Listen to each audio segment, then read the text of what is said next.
Insya Allah pada pagi hari ini kita bahas tentang Islam dilema versus Kristen dilema. Nah, maka mudah-mudahan di sini juga banyak teman-teman yang ingin belajar Islam lebih dalam. Mungkin ada yang baru mualaf atau mungkin ada yang mau login ya. Mudah-mudahan Allah kuatkan iman Islam teman-teman. Mudah-mudahan Allah senantiasa istiqomahkan dalam kebaikan sampai husnul khotimah. Dan mudah-mudahan kita wafatnya ya dalam keadaan beriman. Mudah-mudahan dan kita bisa masuk surga sekeluarga dan seluruh umat muslim bisa berkumpul masuk surga bersama orang-orang tersayang. Amin ya rabbal alamin. Dan insyaallah kita akan menunggu Kodondi. Mudah-mudahan tidak ada halangan dan kita akan belajar bareng bersama beliau, mendengarkan nasihat. Dan bagi teman-teman yang ingin bertanya bisa tulis di kolom chat TikTok ya, ataupun di YouTube nanti yang sesuai dan yang dengan tema. Insya Allah saya bacakan pertanyaan bagi teman-teman semua. Dan Masya Allah teman-teman silakan di-share ya untuk sharing kita pada pagi hari ini, untuk belajar ilmu pada pagi hari ini. Dan terima kasih yang sudah memberikan reward ya, memberikan mawar, memberikan dan lain-lain. Terima kasih, kami ucapkan terima kasih banyak. Mudah-mudahan teman-teman selalu dalam kebaikan. Dan insya Allah kita akan memulai pada pagi hari ini bersama. Assalamualaikum warahmatullahi wabarakatuh. Waalaikumsalam warahmatullahi wabarakatuh. Mas Guntur, dengar suara saya? Dengar, cuman belum kelihatan wajahnya nih. Ya, sebentar. Lagi touch up dulu. Waduh, gak usah ganteng-ganteng kok, udah ganteng nih. Siap. Sebentar. Dan teman-teman juga bisa mendengarkan ini ya. Masya Allah. Topinya, bukunya banyak banget nih, Ko Dondi. Hah? Topi dan bukunya banyak banget nih, Masya Allah. Kedengeran? Masuk kok. Soalnya saya lagi coba cara baru supaya kajian kita pada pagi hari ini terekam. Ya, jadi mudah-mudahan nanti saya juga bisa upload di YouTube. Beberapa kali kajian saya dengan Ustadz Fatih Karim sudah kami tayangkan di YouTube. Cuman posisinya agak kurang enak gitu. Saya ngeliatin handphone di sebelah, tapi kameranya di sini gitu. Jadi pandangannya nggak lempeng gitu ke depan. Nah, sekarang Mas Guntur bisa dengar suara saya dengan baik nggak ya? Bisa dengar suara, bisa ngelihat wajah Ko Dondi yang ganteng. Oh, bisa. Saya kan awet tua, bukan awet muda. Awet tua, bukan awet muda. Masya Allah. Baik, alhamdulillah. Ustadz Fatih lagi ini ya, ke sekolah anaknya ya? Iya, qadarullah, beliau lagi nemenin anaknya di pagi hari ini untuk camping ya. Jadi camping. Ustadz Fatih Karim ikut camping? Enggak, nganterin doang. Nganterin doang di hari spesial ini gitu. Masya Allah. Mas Guntur udah ngopi belum? Nah, lagi saum kok. Mohon izin. Gitu. Waduh, lagi saum, lagi saya pamer ngopi lagi depan Mas Guntur nih, waduh. Aman masih saum. Enak dong nih, aduh. Ujian ya? Ujian sebelum memulai kajian. Ini kok mohon izin gitu ya, mohon maaf. Insyaallah Ustadz Fatih belum bisa join pada pagi hari ini, tapi nanti pekan depan insyaallah akan bersama Ko Dondi.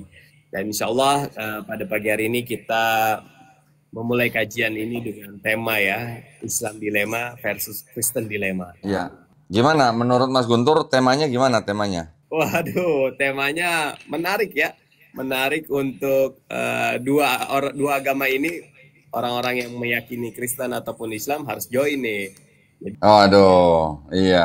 Ini kan sudah meyakini dulu ya Kristen, terus ke Islam. Kalau saya kan masih dari lahir sampai sekarang Islam, belum tahu tentang Kristen. Nah, ini mungkin bisa dijelaskan terlebih dahulu sama Ko Dondi sebelum memulai kajian ini. Kita mengucap basmalah bareng-bareng. Bismillahirrahmanirrahim. Silakan. Tafadhol masykur. Baik, assalamualaikum warahmatullahi wabarakatuh. Waalaikumsalam warahmatullahi wabarakatuh. Innal hamdalillah nahmaduhu wa nasta'inuhu wa nastaghfiruh wa na'udzubillahi min syururi anfusina wa min sayyiati a'malina may yahdihillahu fala mudhillalah wa may yudlil fala hadiyalah. Asyhadu an la ilaha illallah wahdahu la syarikalah wa asyhadu anna Muhammadan abduhu wa rasuluh. Allahumma sholli wa sallim wa barik ala Sayyidina Muhammadin wa ala alihi wa sahbihi ajmain. Alhamdulillah, senang sekali bisa berjumpa kembali dengan Cinta Quran TV Komal nih ya, keren. Kita selalu berkolaborasi untuk sama-sama membagikan ilmu dan pengetahuan khususnya kepada umat Islam supaya kita semuanya selalu terjaga iman dan akidah kita ya. Amin ya rabbal alamin. Nah, pada pagi hari ini saya memang memberikan tema ini kepada Ustadz Fatih Karim tempo hari karena mungkin kita di Indonesia tidak terlalu merasakan, tetapi di luar negeri itu di dalam arena Gauzul Fikri, perang pemikiran, istilah Islamic Dilemma itu sekarang sedang sering-seringnya dimunculkan. Ya. Artinya Islamic Dilemma itu apa sih? Jadi orang di luar Islam itu kan juga mempelajari Quran, ya. Orang di luar Islam juga mempelajari kitab suci Islam yaitu Quran, di mana di dalam Quran juga mereka bisa membaca sendiri bahwa ada pesan-pesan Quran membenarkan kitab Taurat dan Injil yang telah diberikan sebelumnya, ya. Di mana kita tahu bahwa di dalam Quran konteks yang membicarakan tentang telah diberikan kitab Taurat dan Injil kepada Bani Israel itu untuk mereka yang sekarang menjadi orang-orang Kristen itu adalah sebuah poin. Tetapi di lain pihak, Quran juga menyatakan bahwa Bani Israel itu sudah merubah-rubah ya, sudah mengubah-ubah kitab yang diberikan kepada mereka dan mereka mengaku ini berasal dari Allah dan mereka menjual dengan harga yang murah ya. Di Quran surat Al-Baqarah ayat 79. Sehingga mereka menimbulkan atau mengangkat isu bahwa Quran sudah membenarkan kalau kitab yang mereka pegang yaitu Bible ya, yang berisi menurut mereka itu isinya adalah Taurat dan Injil, kalau kitab itu yang sekarang yang mereka pegang itu otentik, maka Quran jadi kontradiktif gitu. Ya. Yang kedua, jika kitab yang mereka pegang sekarang dianggap rusak atau korup, maka Quran salah dalam membenarkan. Nah, jadi ada dua poin. Ada dua poin yang seolah-olah buat kita orang Islam itu menjadi dilema gitu, Mas. Ya, makanya mereka sebut sebagai istilah Islamic Dilemma gitu. Karena di satu sisi Quran membenarkan, tetapi di sisi lain Quran mengatakan bahwa kitab Taurat dan Injil sudah dirusak gitu. Nah, sedangkan mereka sekarang pegang kitab yang dianggap sebagai Taurat dan Injil yang dimaksud oleh Quran. Nah, hal-hal seperti itu mungkin kalau buat Mas Guntur sendiri gimana? Secara sekilas gitu. Apakah hal ini jadi membingungkan buat kita atau bagaimana? Kira-kira. Iya, jadi kalau misalnya untuk orang awam ya membingungkan ya, karena khususnya untuk orang-orang yang Islamnya turunan gitu ya, belajar tentang khususnya agama Islam sendiri banyak gitu ya. Terus ditambah nanti ada orang-orang yang non Muslim menceritakan tentang kitabnya dan kayak apa namanya kayak oh iya juga ya gitu. Jadi kayak mempertanyakan Quran ini bener gak sih gitu. Sempurna gak sih kayak gitu sih kok. Iya, ya. Makanya hal ini kita perlu ketahui supaya apa? Supaya kita tidak mudah terprovokasi, Mas. Ya. Nanti ketika kita mendengar seperti itu, orang Islam jadi, oh iya juga ya. Gimana ya? Yang satu membenarkan, tapi yang satu bilang udah rusak. Jadi kitab yang mereka pegang ini sebenarnya yang bagaimana? Nah, itu kan yang perlu kita ketahui ya. Maka itu saya menawarkan topik ini supaya teman-teman yang sedang mengaji bisa mengetahui posisi Quran gitu. Ya, posisi Quran itu bagaimana dan apa yang dikatakan di dalam Quran itu apakah benar sesuai dengan yang mereka tuduhkan ya. Kita mulai ya Mas ya. Baik. Nah, jadi dengan dua pertanyaan itu atau dua pernyataan itu kita akan jawab menggunakan apa yang kita punya. Maksudnya saya apa yang kita punya itu apa? Kita di Islam kita punya yang namanya Quran. Yang kedua kita punya yang namanya sunnah atau hadis yang sahih. Yang ketiga kita punya tafsir. Yang keempat kita punya usul fikih. Yang kelima kita punya ijma ulama, ya. Nah, nanti terakhir baru kita simpulkan. Gitu ya Mas Guntur ya. Jadi saya ingin memberikan jawaban atas dilema ini secara runut gitu Mas. Ya. Nah, baik. Yang pertama-tama sebenarnya apa sih yang dikatakan Quran gitu kan? Yang pertama benar bahwa Quran membenarkan wahyu-wahyu atau kitab-kitab yang sebelumnya, ya, yaitu Taurat, Zabur, dan Injil. Namun kita tahu bahwa di antara Taurat, Zabur, Injil ini yang berupa hukum-hukum ini kan adalah yang Taurat dan Injil. Kalau yang Zabur ini kan boleh dikatakan isinya adalah zikir-zikir gitu kan. Untuk itu, untuk mengetahui yang Taurat dan Injil ini, kita bisa membaca di Quran surat Al-Baqarah ayat keempat.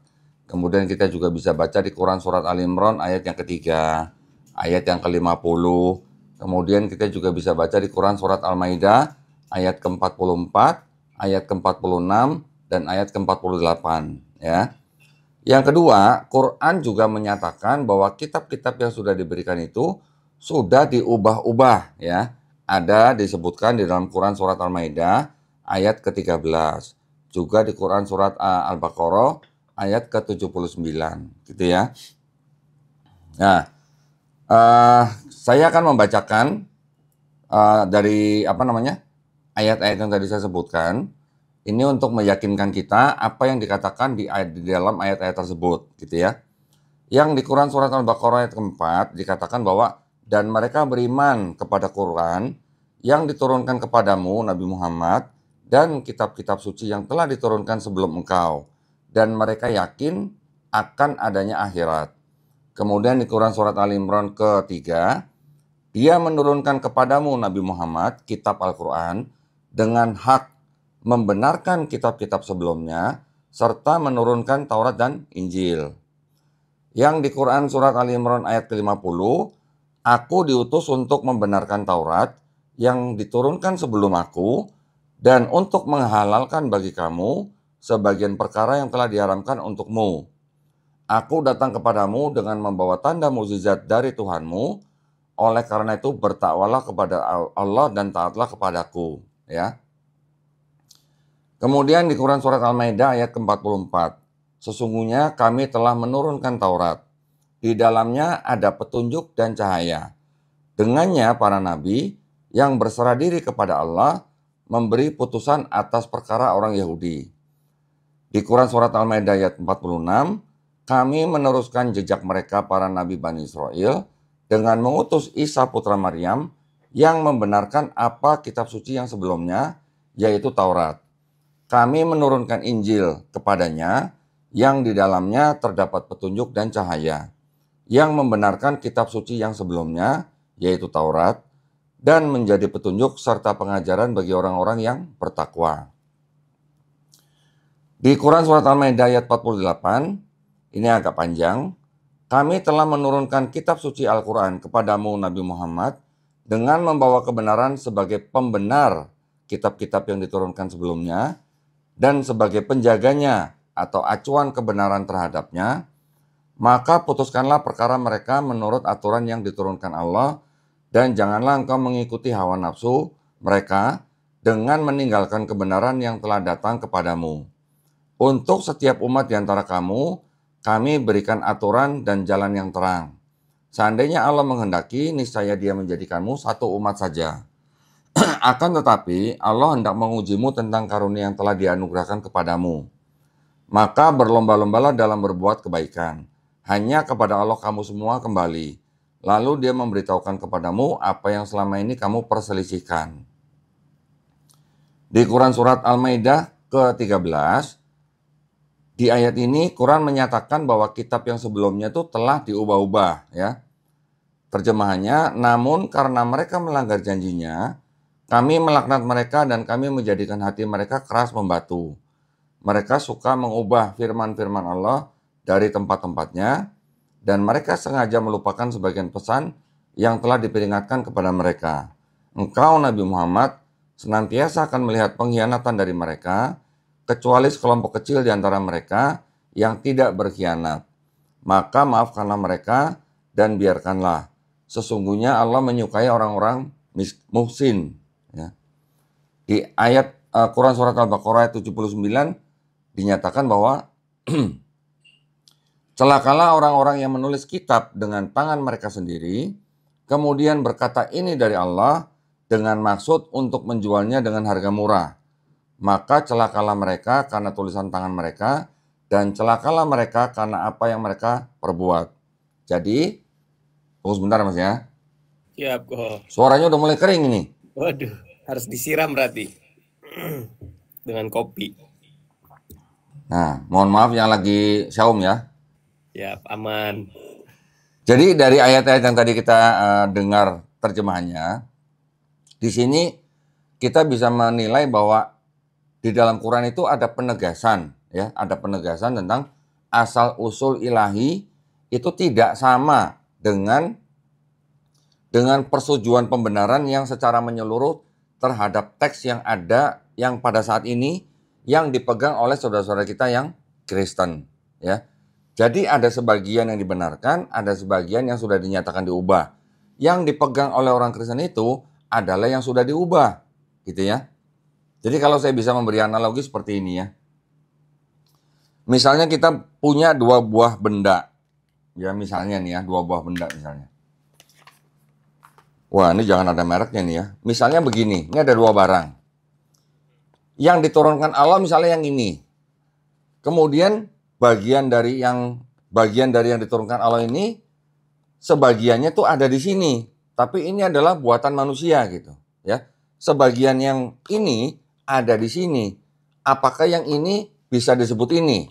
Nah, kira-kira analoginya seperti itu. Ya. Saya terus terang saya agak prihatin ketika umat Islam menyebut kitabnya orang Kristen itu dengan sebutan apa? Alkitab gitu ya. Atau saya juga prihatin ketika ustadz-ustadz kita menyebut kitabnya orang Kristen itu dengan sebutan Injil gitu. Sering dengar nggak Mas begitu Mas? Sering dengar kan? Nah, saya menghimbau ya buat teman-teman kaum muslimin, karena nama lain Al-Quran itu juga Alkitab, maka jangan kita sebut kitab mereka dengan sebutan Alkitab, ya.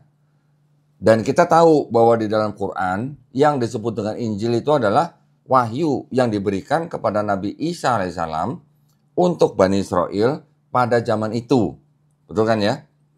Sedangkan yang dipegang oleh orang Kristen itu kitabnya, yang mereka sebut dengan Injil, setelah kita pelajari, itu hanya sebagian kecil pesan-pesan daripada yang disebut dengan Yesus atau Nabi Isa itu, yang sama dengan pesan di Quran, Mas. Tetapi sebagian besarnya itu adalah karangan manusia. Ya, jadi yang dipegang oleh orang Kristen itu sebenarnya bukan murni wahyu yang diterima oleh Nabi Isa alaihissalam. Maka itu jangan kita sebut kitab mereka sebagai kitab Injil. Nah ya, di dalam Kristen itu disebut dengan kitab Injil itu ada 4. Ada Matius, Markus, Lukas, Yohanes. Apakah 4 kitab itu adalah kitab yang diterima oleh Nabi Isa untuk Bani Israel? Jawabannya bukan. Ya. Makanya kita jangan sebut kitab mereka Injil. Ya Mas ya, ini apa namanya? Intermezzo, supaya teman-teman juga tidak latah menyebut kitab mereka dengan sebutan Alkitab atau Injil, ya.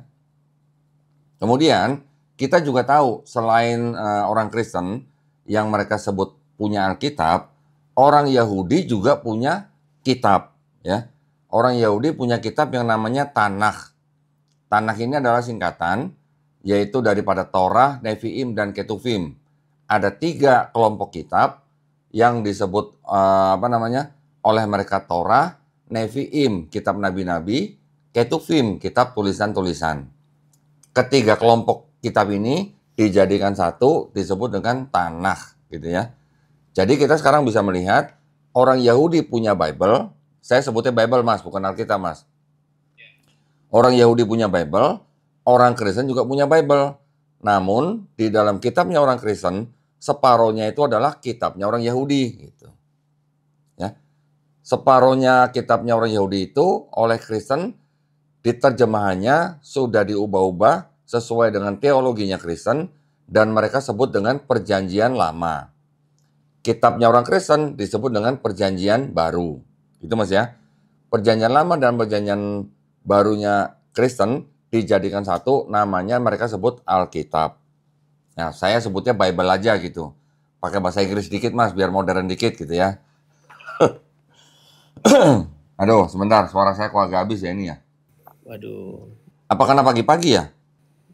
Ini banyak sharingnya nih berarti. Dari pagi, siang, sore, malam. Baik, saya lanjutkan ya. Poin yang kedua dari Quran, kita harus bisa tahu yang namanya kunci pembedaan dan fungsi Qurannya, Mas. Ya, tadi kita sudah mendengar beberapa ayat yang saya bacakan terjemahannya. Tapi kita sekarang akan membedah apa pembedaannya dan apa fungsi Qurannya. Ya, yang pembedaannya kita melihat Quran ini sebagai menyatakan bahwa ada kitab-kitab sebelumnya yang diturunkan oleh Allah SWT kepada Nabi dan Rasulnya untuk kaum tertentu atau bani tertentu pada zaman tertentu, gitu kan? Itu yang kita sebut sebagai Alkitab Al-Munazzal, ya, kitab suci yang awalnya diwahyukan. Namun begitu, Quran juga menyatakan ada yang namanya Al-Kutub Al-Muharrafah, yaitu apa? Tulisan-tulisan yang rusak atau dirusak oleh manusia. Itu pembedaannya ya, Mas ya. Kita harus bisa membedakan yang mana yang asli diwahyukan, yang mana yang sudah dirusak. Yang kedua, kita juga harus tahu fungsi Qur'annya. Fungsi Qur'annya, kita tahu bahwa Quran punya 3 fungsi, Mas. Yang pertama, sebagai musodik. Quran membenarkan kitab-kitab yang telah diberikan sebelumnya. Fungsi yang kedua, Quran sebagai al-muhaimin. Quran yang mengoreksi penyimpangan dan yang menutup hukum ilahi. Yang ketiga, Quran berfungsi sebagai yang al-furqan, membedakan dari yang benar dan yang batil, ya, pembeda kebenaran dan kebatilan. Kita harus tahu nih 3 fungsi ini ya. Nanti di dalam al-muhaimin yang sebagai yang mengoreksi penyimpangan, di dalamnya Quran juga sebagai al-mubayyin yang menjelaskan yang dikoreksi itu apa gitu ya. Contoh misalnya Nabi Isa AS tidak dibunuh dan tidak disalib, namun yang disalib adalah yang diserupakan. Itu adalah penjelasan atau pengoreksi ya. Jadi antara musodik dan al-muhaimin ini, 2 hal ini bukan kontradiksi, Mas. Nanti mereka bilang, oh yang satu membenarkan, kenapa yang satu mengoreksi? Ini bukan sebagai kontradiksi, tapi sebagai apa? 2 peran ganda. Yang pertama, membenarkan kelanjutan pesan daripada ilahi, ya, tauhid, etik, tradisi kenabian. Kalau yang muhaimin itu mengoreksi penyimpangan dan menjadi penjaga timbulnya penyimpangan gitu, ya. Maka ketika di Quran dikatakan, dan mereka yang beriman kepada Al-Quran yang diturunkan kepadamu Nabi Muhammad, dan kitab-kitab suci yang telah diturunkan sebelum kamu, dan mereka yakin akan adanya akhirat yang tertulis di Quran Surat Al-Baqarah ayat keempat. Itu maksudnya apa? Maksudnya adalah wahyu yang asli yang diturunkan, bukan dalam bentuk yang telah diedit gitu. Al-Quran mengklaim bahwa Al-Quran memiliki otoritas untuk mengkonfirmasi kebenaran yang tersisa dan mengungkap kepalsuan yang menyusup ke dalam yang disebut dengan yang sudah diubah-ubah, gitu ya. Yang poin ketiga dari Quran, ternyata di dalam Quran dan juga di dalam kitabnya orang Kristen yang separuh yang namanya Perjanjian Baru, itu juga ada hal yang serupa gitu Mas ya. Tadi kita membaca bahwa di dalam Quran surat Ali Imran ayat ke-50, Nabi Isa alaihissalam diceritakan, aku diutus untuk membenarkan Taurat yang diturunkan sebelum aku, dan untuk menghalalkan bagi kamu sebagian perkara yang telah diharamkan untuk kamu, gitu kan? Berarti sebelumnya di Taurat ada yang diharamkan, ketika Nabi Isa alaihissalam diutus dengan membawa Injil, ada sebagian yang dihalalkan. Sebelumnya diharamkan, oleh Nabi Isa alaihissalam dihalalkan. Jadi ada sedikit perubahan dari Taurat ke Injil, yang tadinya diharamkan menjadi dihalalkan. Nah, ketika kita lihat di kitabnya orang Kristen, ada nggak hal yang serupa seperti ini, gitu ya? Ini sekarang saya udah mulai sedikit menyebut nama-nama kitab di dalam mereka ya. Di dalam Matius 5 ayat 17 dikatakan, jangan kamu menyangka, aku datang untuk meniadakan hukum Taurat atau kitab para nabi. Aku datang bukan untuk meniadakan, tapi untuk menggenapi, gitu ya. Jadi dalam kitabnya orang Kristen, Yesus pun diceritakan datang bukan untuk membatalkan hukum Taurat, tetapi untuk menggenapi. Namun begitu, di dalam Matius 19 ayat 8-9 dikatakan apa? Kata Yesus kepada Bani Israel, karena ketegaran hatimu, Musa mengizinkan kamu menceraikan istrimu. Tetapi sejak semula tidak demikian. Tetapi aku berkata kepadamu, barang siapa menceraikan istrinya kecuali karena zina, lalu kawin dengan perempuan lain, ia berbuat zina. Ya. Di Keluaran 20 ayat 8 dikatakan bahwa ingatlah dan kuduskanlah hari Sabat. Sedangkan di Matius 12 ayat 1-8 diceritakan murid-murid Yesus memetik gandum pada hari Sabat. Di Imamat 11 ayat 7 ya. Dan lagi babi karena sungguh pun kukunya terbelah dua, ia itu bersiratan kukunya, tetapi ia tidak memamah biak, maka haramlah babi padamu. Di Markus 7 ayat 19 dikatakan, karena bukan yang masuk ke dalam hati tetapi ke dalam perutnya, lalu dibuang ke jamban, dengan demikian ia menyatakan semua makanan halal. Nah, ini jadi ada perbedaan, ada perubahan, yang tadinya begini menjadi begini, gitu ya, di dalam kitabnya orang Kristen. Jadi saya ingin menggambarkan bahwa di dalam Quran surat Ali Imran ayat ke-50 dikatakan bahwa Nabi Isa alaihissalam diutus ya, yang membenarkan kitab Taurat sebelumnya, tapi juga ada perubahan, yaitu Nabi Isa alaihissalam mengatakan bahwa ada yang dihalalkan setelah sebelumnya diharamkan, gitu kan? Di kitabnya orang Kristen juga dikatakan ada yang tadinya nggak boleh, sekarang jadi boleh, gitu. Tapi ini catatannya nanti bukan berarti apa yang dikatakan di dalam kitabnya orang Kristen ini semuanya sama dengan Quran, gitu ya. Saya punya catatan tentang tadi yang tentang makanan babi haram, ya. Yang di Markus 7 ayat 19 itu, perikopnya adalah perintah Allah dan adat istiadat Yahudi. Dan konteks Markus 7 ayat 19 itu sedang membicarakan Yesus dan murid-muridnya yang ditegur oleh ahli-ahli Taurat dan orang Farisi karena makan tidak membasuh tangan. Ceritanya, Yesus dan murid-muridnya makan nggak membasuh tangan, ditegur oleh ahli Taurat, gitu ya. Oleh pihak Kristen, ayat ini dianggap menjadi dalil bahwa babi boleh dimakan. Mas Guntur pernah dengar ya? Nah, tapi perhatikan, saya punya dua terjemahan yang agak berbeda. Kalau yang di terjemahan baru yang sekarang, kalimatnya begini Mas. Karena bukan masuk ke dalam hati, tetapi ke dalam perutnya, lalu dibuang di jamban. Dengan demikian, ia menyatakan semua makanan halal. Tulisannya begitu Mas ya. Ini terjemahan baru, cetakan 1974.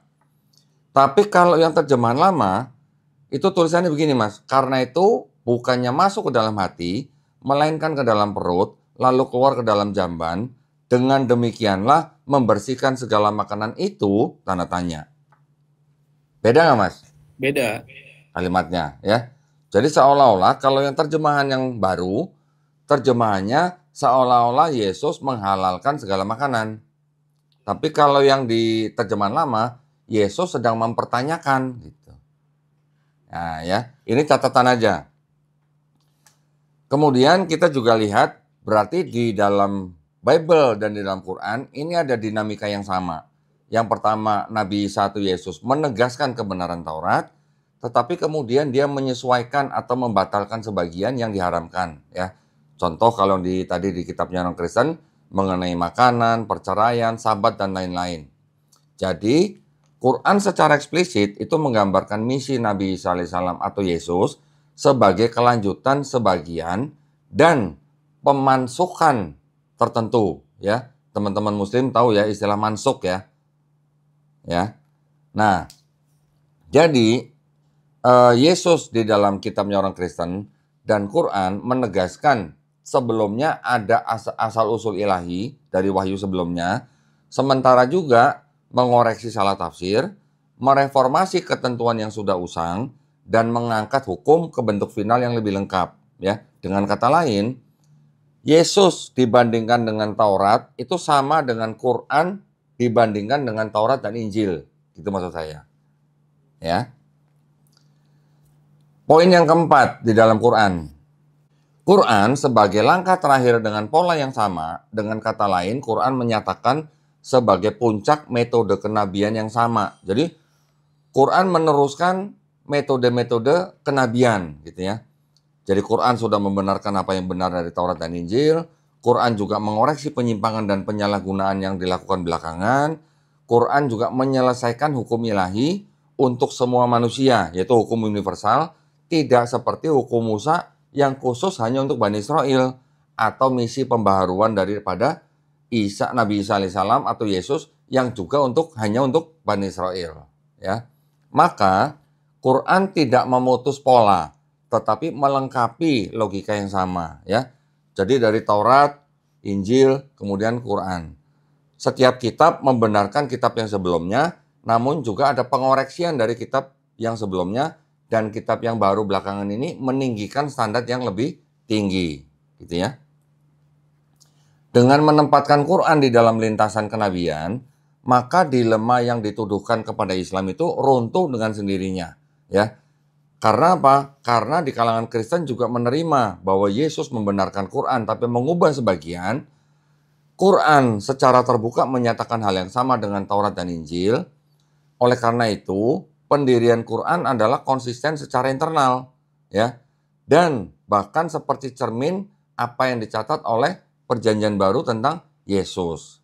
Artinya, yang disebut Islamic dilema itu sebenarnya bukan dilema, tapi hanyalah Quran meneruskan pola yang tercatat yang di dalam kitab mereka juga. Paham ya Mas ya, maksud saya ya?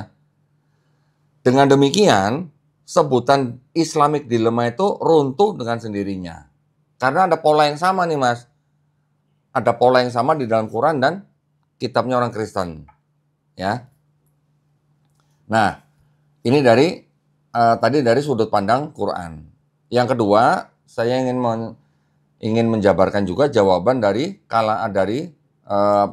poin sunnah atau hadis yang sahih ya. Ada sebuah hadis yang diriwayatkan oleh Abu Hurairah radhiyallahu anhu yang meriwayatkan bahwa ia berkata, dahulu ahli kitab membaca Taurat dengan bahasa Ibrani dan menjelaskannya dengan bahasa Arab kepada pemeluk Islam. Maka Rasulullah SAW bersabda, jangan kalian mempercayai ahli kitab dan jangan pula mendustakan mereka. Tetapi katakanlah, kami beriman kepada Allah dan kepada apa yang diturunkan kepada kami. Ya. Ini juga ada di dalam hadis riwayat Bukhari nomor 4485. Dari hadis ini menunjukkan bahwa kita muslim menerima kebenaran ilahi yang mutlak ya, bukan yang sudah diubah gitu. Ya, yang kita terima hanyalah yang asal-usulnya berasal dari ilahi gitu ya. Ada juga hadis yang diriwayatkan oleh Imam Ahmad dalam musnadnya. Rasulullah SAW bersabda, apakah engkau ragu, wahai Ibnu Khattab? Ya, ini maksudnya untuk sahabat Umar bin Khattab. Sungguh aku telah membawakan kepada kalian agama yang putih bersih. Seandainya Musa hidup di zaman ini, maka tidak ada pilihan baginya kecuali mengikuti aku. Ya, hadis riwayat Ahmad nomor 15156. Jadi dari hadis ini juga menciptakan aturan. Kita menghormati kitab mereka. namun yang kita ikuti hanya Quran dan Sunnah. Ya, itu posisi sikap kita. Ya. Berikutnya kita menuju kepada tradisi tafsir. Di dalam tafsir klasik itu menjelaskan mekanisme begini, Mas. Di dalam Imam At-Tabari ya meninggal 310 Hijriah. Menurut beliau, Quran membenarkan pewahyuan yang asli, tetapi kaum Yahudi dan Nasrani menyimpangkan, menyembunyikan, atau menafsirkan berbeda sebagian. Dari Imam Al-Qurtubi meninggal 671 Hijriah, ayat seperti Quran surat Al-Baqarah ayat 79 menunjukkan perubahan dalam tulisan mereka dan diatributkan berasal dari Allah. Tetapi tidak semua kata hilang. Dari Imam Ibnu Katsir meninggal 774 Hijriah, beliau mengatakan bahwa Quran membenarkan wahyu ilahi, tetapi hal-hal yang dikorupsi dalam perkataan dan maknanya. Ya, jadi dari ketiga imam kita mengetahui bahwa ulama Islam juga memiliki pandangan tidak semuanya benar atau tidak semuanya salah. Ya, jadi Quran menyaring yang benar dari kebatilan. Ya, jadi ini kurang lebih masih sejalan nih dari Quran, dari Sunnah atau hadis sahih, sekarang ditafsir juga masih sejalan. Berikutnya kita ambil dari usul fikih. Ya, hukum Islam menegaskan bahwa ada yang namanya tahapan syariah. Wahyu yang diturunkan dari Allah SWT itu berevolusi. Beberapa aturan masih ada, sebagian dimansuhkan. Ya. Kemudian kalau kita melihat dari prinsip fikih, syariah beberapa bangsa sebelumnya hanya berlaku bagi kita jika Quran membenarkan. Gitu. Ya. Contoh misalnya, puasa ada di dalam hukum sebelumnya. Kita bisa baca di Quran surat Al-Baqarah ayat 183. Dan dibenarkan. Yang kedua, misalnya pengharaman makanan dalam hukum Musa. Ada di Quran surat Al-An'am ayat 146, juga diangkat oleh Quran. Maka itu jadi tidak ada kontradiksi. Yang dikendalikan itu adalah apa? Kelanjutannya gitu ya. Jadi kita tadi juga sudah melihat bahwa di Quran menceritakan ada membenarkan kitab sebelumnya, tapi juga ada beberapa item atau hal yang dimansuhkan. Di kitabnya orang Kristen juga ada hal yang sama, ya. Bukan berarti yang diubah di dalam Bible itu pasti 100% semuanya setuju dengan Quran, belum tentu. Tadi saya sudah kasih catatan mengenai dalil yang dipakai oleh kalangan Kristen untuk menghalalkan babi, itu ternyata beda terjemahan, ya. Kemudian sekarang kita beralih ke ijma ulama. Di berbagai negara, ulama-ulama Islam itu sepakat bahwa Taurat, Zabur, Injil itu adalah wahyu-wahyu yang diberikan kepada Bani Israel. Bible yang sekarang itu masih memiliki sisa-sisa kebenaran, tapi juga ada perubahan oleh manusia. Yang terakhir, hanya Quran yang dijaga kemurniannya. Ya, poin-poin ini kita harus tahu dan kita juga harus pegang. Ini adalah ijma daripada ulama kita. Nah, sekarang kita merangkum dari apa yang sudah tadi saya paparkan. Kita bisa memberikan beberapa konklusi seperti ini. Islamic Dilemma itu sengaja dimunculkan itu dengan mengasumsikan secara salah bahwa Quran sudah menerima Bible mereka secara keseluruhan. Ya, nyatanya tidak begitu. Atau mereka juga bilang Quran berkontradiksi karena memberikan sesuatu yang telah dikorupsi. Ya. Kerangka Islam yang tadi kita sudah lihat dari mulai Quran, hadis sahih, tafsir, ijma ulama, usul fikih, itu kita mengetahui bisa menyelesaikan tuduhan tersebut dengan cara kita tahu bahwa wahyu dari ilahi itu adalah benar. Transmisinya yang diturunkan ada korupsinya. Sedangkan Quran itu berfungsi sebagai otoritas terakhir untuk menyaring kebenaran dari kebatilan. Ya. Ini semuanya masuk akal, menggambarkan hubungan Yesus dengan Taurat dan diperkuat pada setiap tingkatan Quran, Sunnah, tafsir, ijma ulama yang tadi sudah kita bahas. Ya. Jadi ini tadi menjawab Islamic Dilemma. Jika Bible otentik, Quran mengkonfirmasi kebenaran dan mengoreksi distorsinya. Tapi jika Bible rusak, Quran juga sudah menyatakan dan berfungsi sebagai apa? Al-Muhaimin atau sebagai batu ujian, ya. Jadi konklusinya, dilema yang disebut-sebut ini merupakan dikotomi yang keliru. Teks dalam bahasa Arab yang ada di dalam Quran secara eksplisit mengakui wahyu ilahi yang asli, tetapi juga mengakui adanya perubahan di kemudian hari. Namun begitu, Quran juga mengklaim perannya Quran sebagai Al-Furqan yang terakhir dan yang terpelihara, ya. Jadi karena itu tidak ada yang namanya kontradiksi. Oke. Yang disebut-sebut oleh orang Kristen sebagai Islamic dilemma itu sebenarnya buat kita adalah konsistensi internal di dalam Islam. Konsistensi, ya. Tadi yang sudah dibenarkan, tapi ada yang juga yang dirubah. Itu konsisten di dalam kita. Yang diturunkan berikutnya membenarkan yang sebelumnya, yang diturunkan berikutnya lagi membenarkan yang sebelumnya, tapi juga membenarkan dan juga ada penyempurnaan gitu, ya. Jadi kritiknya mereka itu sebenarnya boleh dikatakan malah menimbulkan dilema balik kepada mereka, ya. Jika mereka menerima bahwa Yesus membatalkan dan menafsirkan kembali daripada Taurat, maka mereka tidak bisa menolak ketika Quran juga melakukan hal yang sama kepada Taurat dan Injil. Begitu, Mas Guntur. Ya. Ini menjawab semua daripada tuduhan Islamic dilemma. Ya. Nah, karena itu bisa menimbulkan dilema balik kepada mereka, sekarang kita bahas apa sebenarnya menjadi dilema dalam kitab mereka. Namun sebelumnya, kita lihat dulu pesan-pesan yang lewat berikut ini, Mas. Karena saya mau ngopi lagi nih. Waduh, silakan kok. Udah banyak yang ngopi dan suaranya udah mulai habis ini. Iya, harus diisi ulang itu. Masya Allah ya, Ya. Allah berikan keberkahan. Sampai di situ tadi ada kebingungan nggak, Mas? Atau cukup jelas? Cukup jelas. Dilanjut dulu kok. Cukup jelas ya. Nah, sekarang kita masuk kepada Kristen dilema.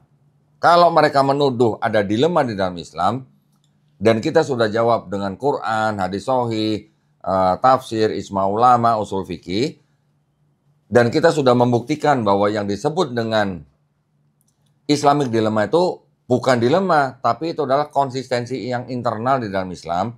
Sekarang kita kembalikan, kalau begitu di dalam Islam, di dalam Kristen sendiri, itu sebenarnya ada dilema nggak gitu, ya. Sekarang akan saya mulai. Yang pertama, posisi Yesus di dalam Taurat.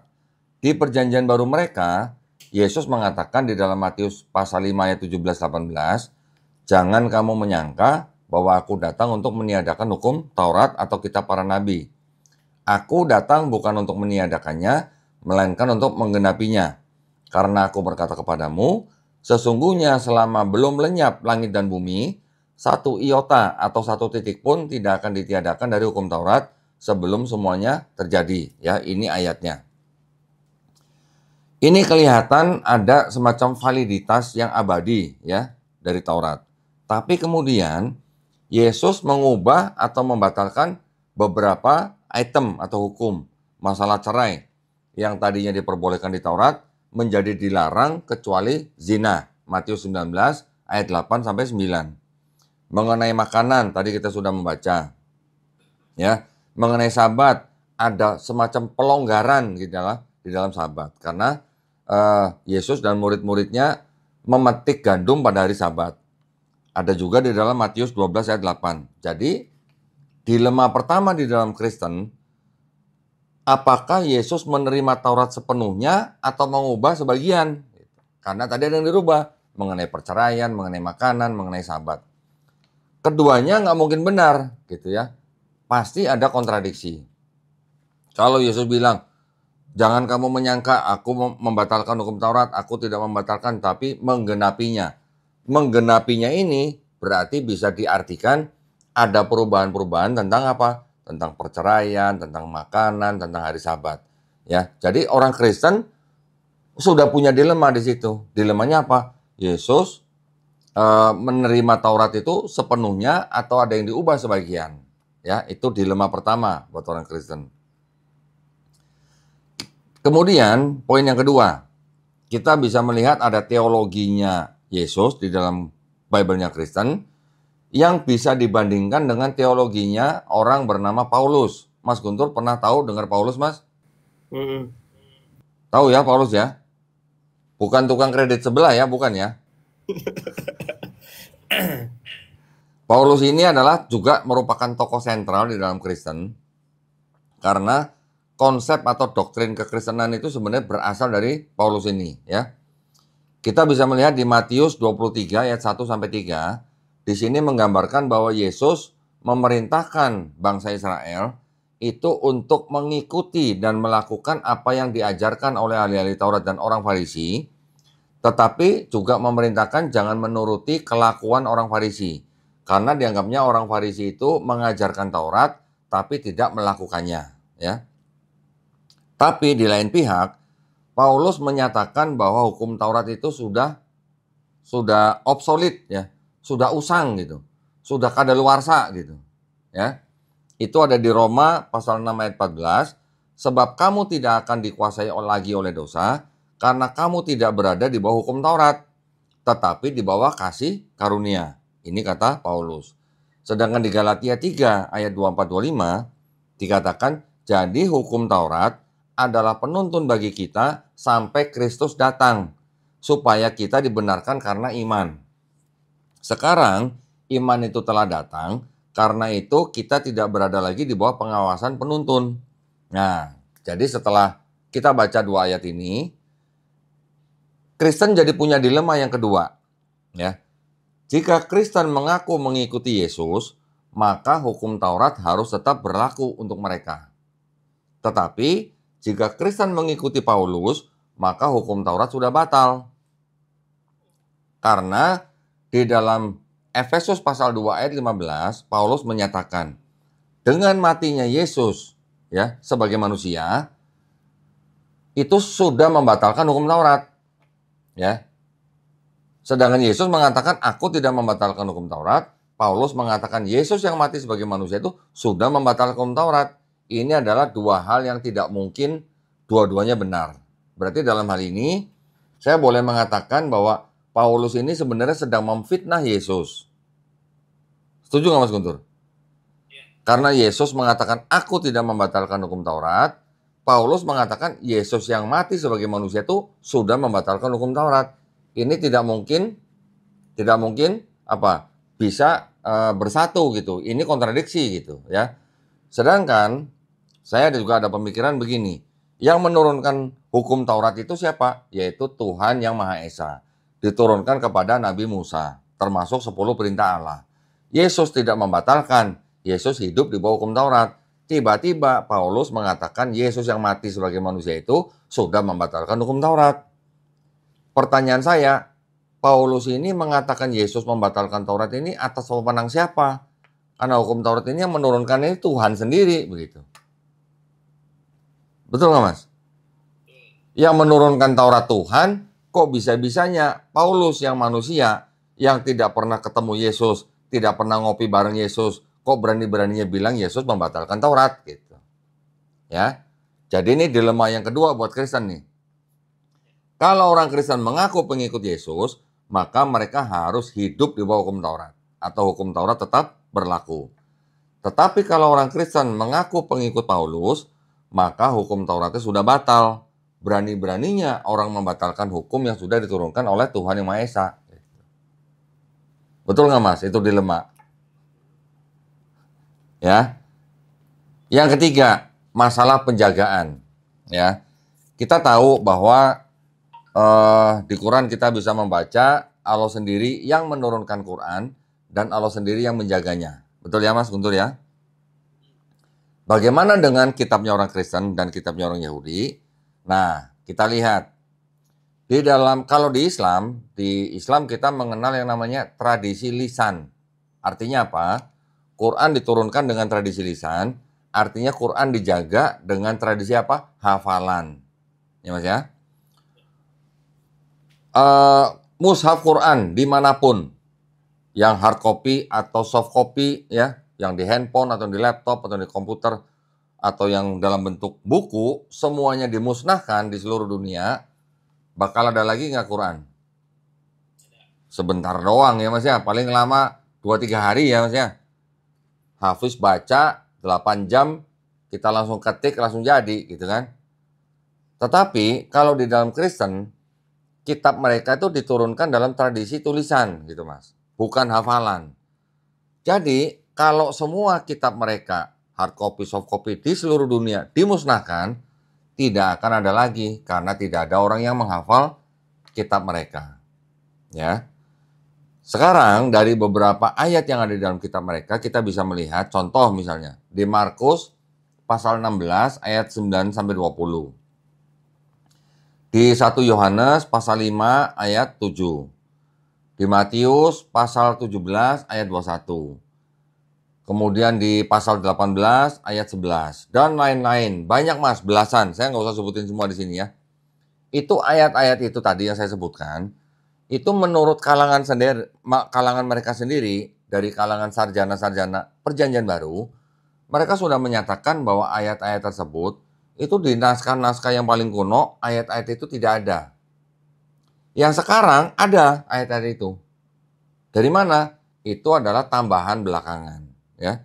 Jadi melihat hal ini kita bisa mengetahuinya dua hal. Berarti kitab mereka jika terjaga, kontradiksi dalam hal teologinya masih ada, ya. Tadi kan kita sudah melihat teologi Yesus dan Paulus. Jika tidak terjaga, berarti Perjanjian Baru tidak dapat diandalkan. Ini jadi menimbulkan dilema yang ketiga. Kalau mereka bilang kitab mereka terjaga, tapi di dalamnya ada kontradiksi, ya, atau korup, atau tidak dapat dipercaya, gitu. Ya, ini dilema yang ketiga. Mereka mengatakan bahwa kitab mereka terjaga tradisinya, tapi di dalam kitab mereka ada kontradiksi, baik itu variasi teks, baik itu teologi, ada kontradiksinya. Ya, sudah 3 tuh Mas dilemanya. Sekarang yang keempat, di dalam Islam kalau kita tahu kan bahwa mushaf Quran itu disusun dengan metode atau kita kenal dengan sebutan apa? Kodifikasi, ya. Kodifikasi itu artinya apa? Dibentuk sebuah komite yang dipimpin oleh sahabat Said bin Sabit. Kemudian orang-orang atau sahabat-sahabat semua yang memegang catatan-catatan ayat-ayat Quran menghadap kepada komite ini, membuktikan bahwa ada catatan itu, membacakan di depan komite dengan 2 orang saksi. Ketika dianggap benar baru diterima masuk ke dalam mushaf Quran. Itu disebut dengan kodifikasi, ya. Sedangkan kalau di dalam Kristen, kitab mereka yang berisi puluhan surat-surat itu bukan berdasarkan hafalan, bukan berdasarkan catatan yang diketahui banyak orang, tetapi dari kitab-kitab yang sudah ditulis, hasil kitab-kitab ini dipilih-pilih oleh bapak-bapak gereja atau pemimpin-pemimpin gereja, gitu. Ya. Jadi kalau di Quran dikumpulkan hafalannya, disusun menurut urutan dan suratnya yang sebelumnya Nabi sudah beritahukan. Kalau di Kristen, surat-surat itu dipilih-pilih oleh Bapak Gereja, dari sekian puluh surat dipilih dan tidak semuanya masuk ke dalam kitab Kristen. Proses itu namanya disebut dengan kanonisasi, gitu ya. Banyak sekali lusinan surat-surat yang disebut dengan gospel-gospel yang berjumlah puluhan itu tidak masuk dalam kitab orang Kristen, ya. Dan pemilihan itu dilakukan berabad-abad setelah tahun Masehi. Setelah sosok Yesus tidak ada, kurang lebih 400 tahun baru disusun, gitu Mas. 400 tahun ya, hampir setengah milenium. Nah, jadi di dalam Kristen mereka menerima kanonisasi itu ditentukan oleh manusia, ya. Jadi kita bisa katakan itu tidak ada jaminan ilahi, atau mengakui ada wahyu yang hilang sehingga merusak kelengkapan daripada wahyu ilahi itu, ya. Hal ini menimbulkan dilema yang keempat. Mengapa wahyu daripada Tuhan itu yang menentukan konsili gereja, bukan dijaga langsung. Tidak seperti Islam dan Qur'annya. Ya, ini dilema yang keempat nih. Oke, poin yang kelima, yaitu ada yang disebut dengan standar ganda. Ini bukan standar motor ya Mas ya. Ini yang kita sebut dengan double standard. Kristen berargumen bahwa Islam tidak konsisten karena dianggapnya di dalam Islam sudah membenarkan Taurat dan Injil, tapi menolak kitabnya orang Kristen, gitu ya. Tetapi mereka juga tahu bahwa di dalam kitab mereka Yesus membenarkan Taurat, tapi juga Yesus sudah ada koreksi. Sedangkan Paulus juga berkontradiksi dengan Yesus. Kanonisasi buatan manusia. Korupsi teks diakui oleh sarjana-sarjana Kristen sendiri. Gitu. Jadi dilema yang sesungguhnya itu adanya di Kristen sebenarnya, bukan di Islam, gitu. Gitu Mas ya. Jadi kita sekarang bertanya nih, berarti kalau gitu sebenarnya ada atau tidak Islamic dilemma? Jawabannya, karena kita tadi sudah membuktikan dari tradisi kita, dari mulai Quran, hadis sahih, tafsir, ijma ulama, usul fikih, jawabannya Islamic dilemma itu tidak ada, ya. Yang ada adalah apa? Kristen dilemma adanya. Ya. Itu yang bisa saya sampaikan, mudah-mudahan bisa dicerna, mudah-mudahan bahasa saya cukup sederhana ya untuk dipahami oleh teman-teman semuanya. Ya. Jadi terima kasih banyak atas waktunya. Mungkin kalau ada mau tanya jawab dipersilahkan Mas Guntur. Siap kok, Masya Allah. Jadi tadi udah disampaikan sama Kodondi ya bahwa kalau Quran itu ya tadi disampaikan dari itu bahwa Quran itu benar asli gitu ya, buatan Allah. Kalau misalnya kita meyakini itu bukan dulu ada tuduhan bahwa Quran itu buatan Nabi Muhammad gitu ya, dan itu tidak terbukti sampai sekarang gitu ya. Dan Quran tuh dari dulu gitu-gitu aja. Bahkan kalau kata Kodondi, kalau Qurannya hilang, dibakar atau kebanjiran, tapi umat Nabi Muhammad SAW bisa menciptakan lagi Quran itu karena hafal ya gitu, bukan menciptakan tapi menulis gitu ya. Nah, tapi berbeda dengan agama Kristen ataupun yang lainnya gitu, mereka tidak hafal, jadi ketika hilang itu wah kerepotan. Nah, maka saya juga pernah dengar tuh kok bedanya Muslim dan non Muslim gitu ya. Kalau Muslim itu, masya Allah hafal ribuan ayat gitu ya, ribuan ayat Quran gitu, dengan bahkan ada iramanya gitu. Kalau misalnya yang non Muslim, ini yang ngomong yang non Muslim nggak bisa hafal kitabnya gitu. Nah, ini kan adalah suatu mukjizat ya, suatu Allah yang berikan keajaiban untuk umat Islam gitu ya, Quran itu. Maka kita harus meyakini dan mengamalkan isi Quran. Nah, sekarang kok pertanyaannya gini kok. Nah, kenapa ya khususnya misalnya kemarin kan Dondi juga bawa Dokter Zakir Naik gitu ya. Kenapa orang-orang mengkritisi kitabnya ya, mereka sendiri ya yang non muslim itu mengkritisi kitabnya, tapi ketika sudah terbantah misalnya kayak ke Dr. Zakir Naik, ke Kodondi gitu, mereka kayak masih tetap nggak yakin dengan yang jawaban Kodondi ataupun Dr. Zakir Naik gitu. Padahal dia udah nggak bisa jawab, nggak bisa bantah. Itu kenapa ya kok? Biasanya dipengaruhi oleh beberapa faktor, Mas. Kalau tidak keluarga, sosial, jabatan, lingkungan, gitu-gitulah ya. Itu yang menyebabkan mereka tidak bisa keluar dari doktrin ya. Doktrinnya mungkin sudah bisa dianggap oke, dengan jawaban ini sebenarnya doktrin mereka sudah terbantahkan. Tetapi mereka tidak bisa berpindah dari zona yang mengikat mereka. Yang contohnya keluarga, di sosial, jabatan, pekerjaan, itu hal-hal yang bisa mengikat mereka untuk keluar dari doktrin. Itu Mas Guntur. Oke, jadi karena faktor tersebut mereka jadi nggak yakin ya, padahal udah nggak bisa membantah jawaban dari Kodondi ataupun dokter baik ya. Kalau orang-orang tidak terikat dengan hal-hal seperti itu, baik kalaupun dia pendeta sekalipun, dia tidak terikat dengan hal-hal keluarga, sosial, jabatan, maksudnya urusan duniawi, itu mereka pasti bisa mengambil keputusan untuk akhirnya kembali kepada fitrah gitu Mas. Ya.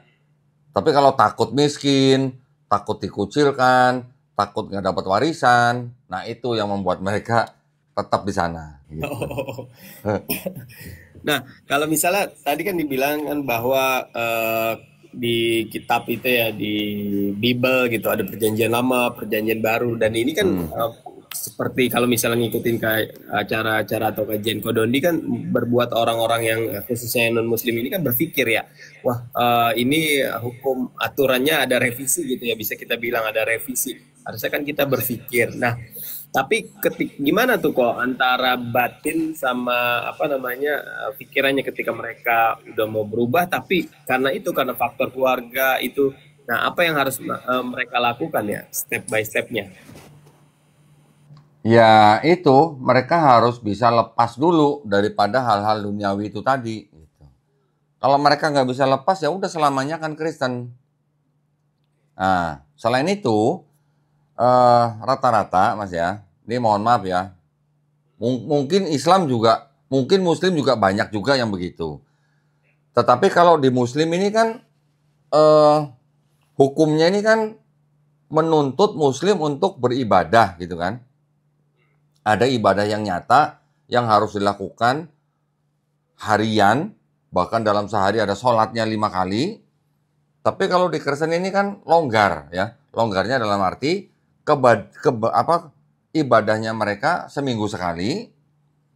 Kalau masalah tiap hari mereka mau berdoa berapa kali pun situ boleh-boleh saja. Tetapi ibadah resminya kan seminggu sekali. Nah, maksud saya, kalau mereka istilahnya sudah tahu ya bahwa di dalam kitab mereka ini ada ayat-ayat yang misalnya tadi saya bilang tidak otentik, ada tambahan, ada sisipan, ada pinjaman malah Mas, pinjam tapi nggak dibalik-balikin Mas. Waduh, kayak duit aja ya. Ini buat mereka gimana ya? Buat mereka nih kalau makanya tadi kembali lagi ya, kalau orang ininya mandiri dan dia bisa melepaskan dari kata-kata duniawi itu, dia bisa saja berpindah gitu Mas, atau dia bisa saja mengambil keputusan yang besar.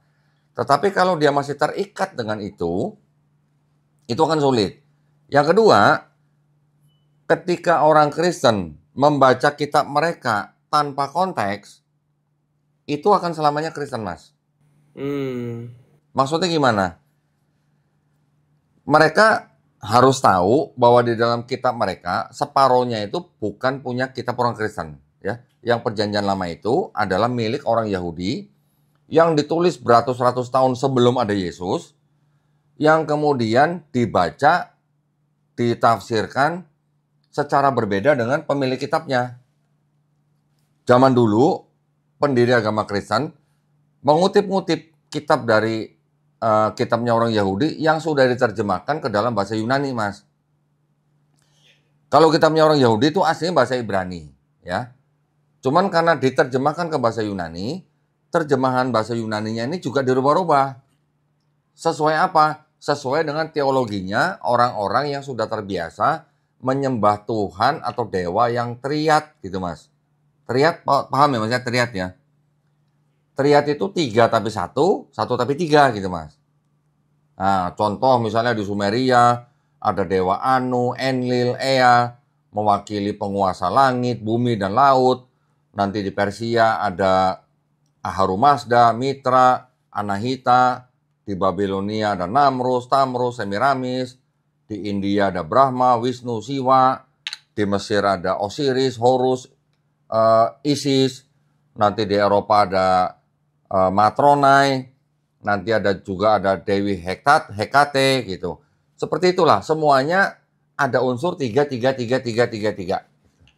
Nah, jadi dengan kacamata itu mereka membaca kitabnya orang Yahudi, kemudian terjemahannya diubah-ubah, sehingga yang menjadi terjemahan Yunani ini akhirnya seolah-olah berbicara tentang kedatangan Yesus di dalam kitabnya orang Kristen. Ketika sudah menjadi seolah-olah berbicara tentang Yesus, yang terjemahan Yunani ini tadi akhirnya jadi ditolak oleh kalangan Yahudi gitu.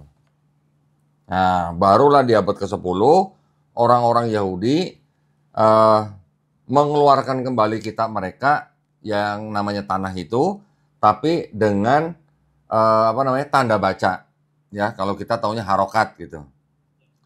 Kalau orang Yahudi bilangnya nikut gitu, ya, vowel bahasa Inggrisnya dengan tanda baca yang disusun dari mulai abad ke-7, abad 8, 9, akhirnya 10 dikeluarkan kitab yang disebut dengan istilahnya Masoretic Text gitu, ya. Isinya sama dengan kitab yang sebelumnya itu Tanakh, tapi di dalam hurufnya sudah ditambahin harokat gitulah istilahnya.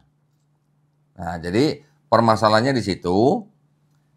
Sebagian kitabnya orang Kristen sebenarnya adalah punya Yahudi, yang berhak menafsirkan ya harusnya kan orang yang menyusun gitu.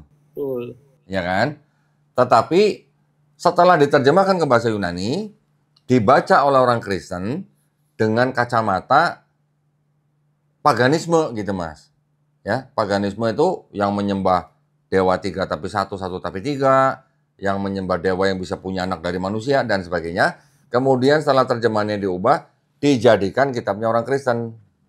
Gitu, Mas. Masya Allah. Siap kok. Masya Allah, ini menarik banget ya. Dan Mudah-mudahan nggak pusing ya, Mas ya. kita sistem SKS kok. SKS. SKS. Bukan sistem kebut semalam, tapi ada. Siap. Jadi 4 tahun harus belajar ini biar memahami gitu. Insya Allah. Alhamdulillah kita juga sudah sampai di penghujung acara. Nggak berasa ya, tadi Ko Doni menyampaikan tentang Islam dilema dan Kristen dilema. Jadi insya Allah bagi teman-teman juga setiap Kamis insya Allah Ustadz Fatih Karim dan Ko Dondi akan sharing ya tentang Islam dan termasuk agamanya Ko Dondi yang sebelumnya. Nah, maka teman-teman yang ingin dapat ilmu baru dan ingin menguatkan akidah iman Islamnya, silakan lihat di YouTube Cinta Quran Foundation setiap Kamis. Dan mungkin terakhir kok conclusion ya, kesimpulan pada pagi hari ini, atau mungkin ada yang ingin disampaikan Tafadol. Baik, jadi merangkum ya dari apa yang tadi sudah saya paparkan. Quran membenarkan kitab-kitab yang sebelumnya, yaitu Taurat dan Injil, Taurat, Zabur, Injil yang diberikan kepada Bani Israel.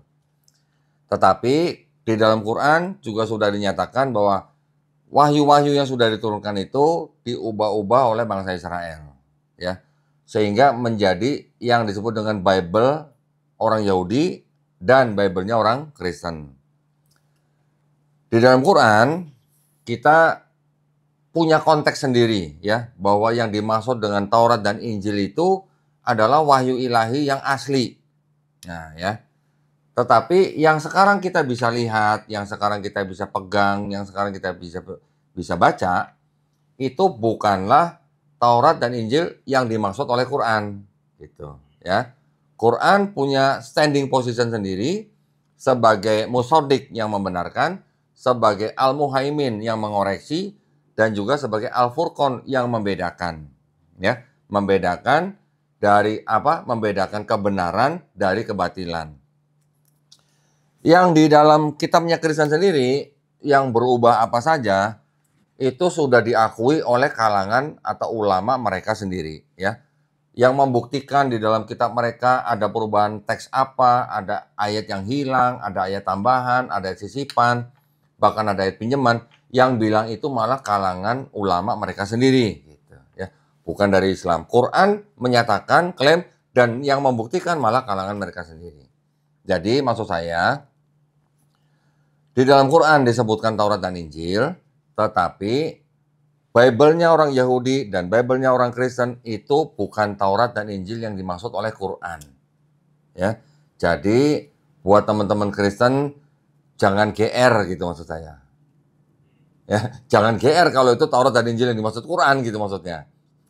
Ya, karena Quran punya standing position sendiri, Yahudi punya sendiri, Kristen punya sendiri. Dan ini tidak 100% sama gitu ya. Di dalam kitabnya orang Yahudi masih ada kebenaran. Di dalam kitabnya orang Kristen juga masih ada kebenaran. Tetapi di dalam kitab mereka juga terdapat kebatilan.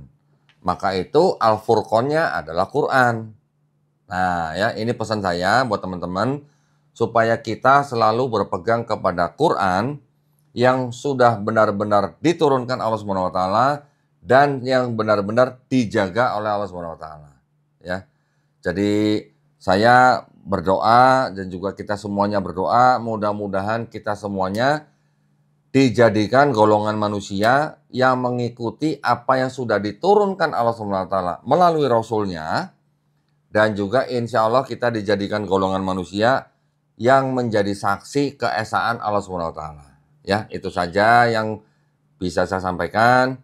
Terakhir kita juga berdoa mudah-mudahan kita dilindungi dan dijauhkan dari api dan azab neraka. Ya, terima kasih banyak waktunya Mas Guntur. Mudah-mudahan kita bisa collab lagi. Salam buat Ustadz Fatih Karim. Ya, mudah-mudahan kita semuanya sehat-sehat ya. Amin ya robbal alamin. Ya rabbal alamin. Masya Allah, jazakallah khair ke Dondi. Masya Allah, terima kasih banyak atas ilmunya pada pagi hari ini. Mudah-mudahan Allah jaga dengan penjagaan terbaik Koh Dondi. Amin. Allah jauhkan dari fitnah, dari musibah, dari bencana sekeluarga. Dan teman-teman, Masya Allah juga tangannya ya harus berkomen yang baik-baik, lalu men-share yang baik-baik, harus nulis yang baik-baik, karena nanti di hari akhir kita pun akan dihisap semuanya ya. Nggak ada yang luput tuh dari kameranya Allah. Nah maka harus yang baik-baik kita lakukan. Dan Masya Allah pada pagi hari ini kita dapat ilmu banyak, dan mohon di-share ya, dan bisa di-save juga tuh sama Koh Dondi, nanti bisa disaksikan di YouTube Cinta Quran Foundation ataupun YouTube Koh Dondi. Dan mudah-mudahan kita ketemu lagi insya Allah di hari Kamis depan bersama Ustadz Fatih Karim sama Koh Dondi dengan tema yang berbeda dan yang pastinya menarik ya, karena Masya Allah Koh Dondi mualafnya itu berpikir gitu ya, dan Masya Allah dapat ilmunya yang lalu dan yang sekarang dibedah gitu. Nah maka teman-teman gak harus ke agama orang lain gitu, yang udah Islam tetap stay tapi dapat ilmunya, dapat manfaatnya, dan ini kita bisa dapatkan dari Koh Dondi. Dan kita sama-sama tutup majelis ini dengan doa istighfar, alhamdulillah, dan doa kifatul majelis. Astagfirullahaladzim. Allahumma wa bihamdika asyhadu an la ilaha illa anta astaghfiruka wa atubu ilaik. Mohon maaf kalau ada salah-salah kata. Saya Guntur dan tim Cinta Quran TV yang bertugas pada pagi hari ini. Mohon pamit, mohon undur diri. Wassalamualaikum warahmatullahi wabarakatuh. Barakallahu. Waalaikumsalam warahmatullahi wabarakatuh.